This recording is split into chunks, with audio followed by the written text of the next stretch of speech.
राज्य शिक्षा केंद्र के निर्देशानुसार प्रत्येक छात्रों की दक्षता की ट्रैकिंग की जानी है। साथ ही इनका डेटा एम शिक्षा मित्र के दक्षता ट्रैकर ऑप्शन पर अपलोड भी किए जाने हैं।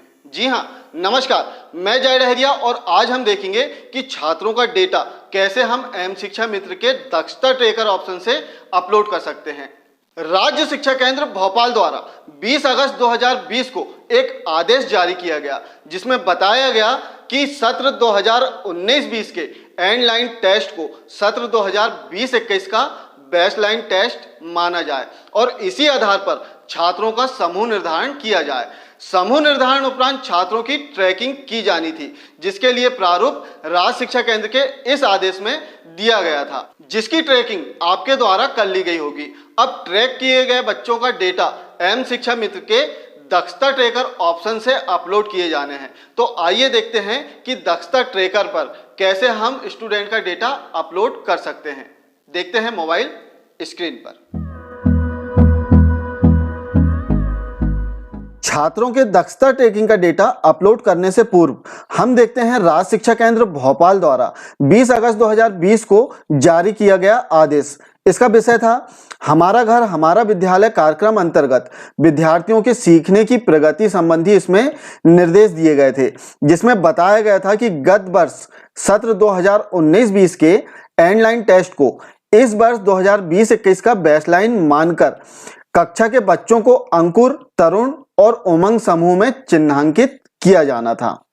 इसमें एक प्रारूप भी दिया गया था, जिसमें बताया गया था कि छात्रों की ट्रैकिंग कैसे की जानी है। आशा है आपने अपनी शाला के छात्रों की दक्षता की ट्रैकिंग कर लिए होंगे।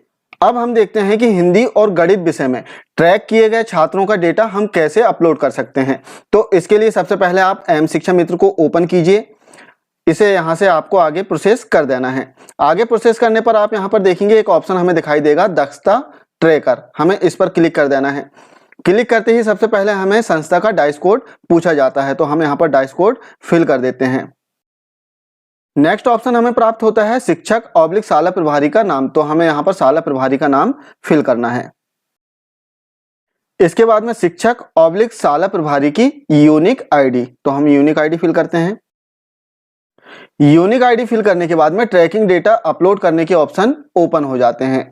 अब हमें यहाँ पर ध्यान देना है कि सितंबर 2019 में हिंदी विषय में ट्रैक किए गए बच्चों की कुल संख्या हमें सत्र 2019-20 में हिंदी विषय में ट्रैक किए गए बच्चों की कुल संख्या यहाँ पर फिल करना होगा। सत्र 2020-21 की हमें यहाँ पर दर संख्या फिल नहीं करना है, इसके लिए ऑप्शन हमें आगे प्राप्त होंगे।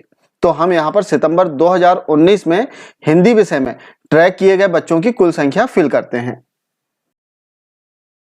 संख्या फिल करने के बाद में आगे जाएं पर क्लिक कर दें। इसके बाद में ऑप्शन आ जाता है कि सितंबर 2019 में हिंदी विषय में मूल्यांकन किए गए बच्चों की कुल संख्या। तो आपने हिंदी विषय में 19 में जितने बच्चों का मूल्यांकन किया हो उनकी संख्या आपको यहाँ पर फिल कर देना है। चूंकि हमने 100% बच्चों का मूल्यांकन किया है, इसलिए हम सभी बच्चों का यहाँ पर संख्या फिल कर देते हैं। इसके बाद में आगे जाए पर क्लिक कर दें। अब हमें हिंदी विषय में अंकुर समूह के बच्चों की संख्या फिल करना है, वो भी सत्र 2019-20 की। तो यहाँ पर 19-20 के अंकुर समूह के हिंदी में बच्चों की संख्या फिल करना होगा।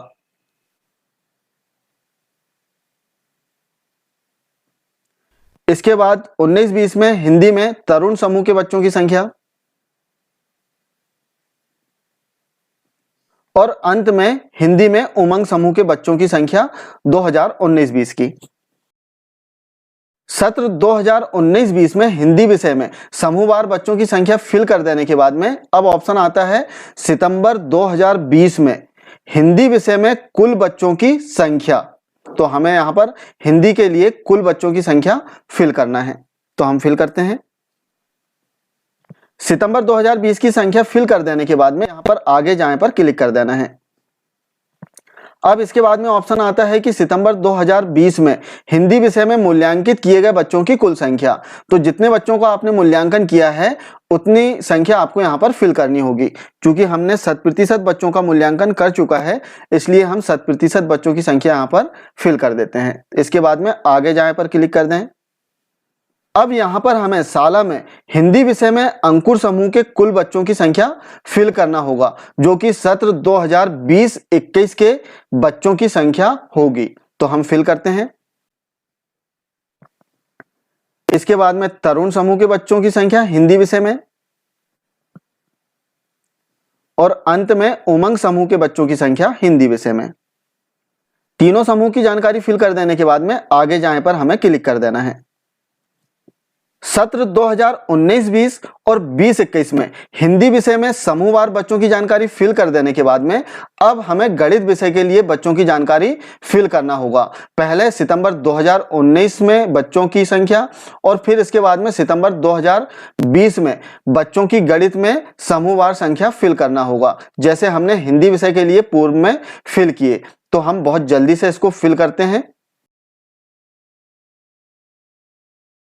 आपके द्वारा दोनों सत्र 2019-20 और 20-21 इनकी जानकारी अंकुर, तरुण और उमंग तीनों समूह के हिंदी और गणित विषय की फिल कर देने के बाद में लास्ट में यहां पर ऑप्शन आता है सबमिट आंसर। हमें इस पर क्लिक कर देना है। क्लिक करते ही यहां पर मैसेज आ जाएगा कि आपके द्वारा दर्ज जानकारी सेव कर ली गई है। तो इस प्रकार गणित और हिंदी विषय में ट्रैक किए गए छात्रों की जानकारी हम एम शिक्षा मित्र के दक्षता ट्रैकर ऑप्शन से फिल कर सकते हैं। जानकारी फिल करने हेतु आपको राज्य शिक्षा केंद्र और वरिष्ठ कार्यालय से निर्देश प्राप्त होंगे। जानकारी कैसी लगी कृपया कमेंट्स कर जरूर बताएं।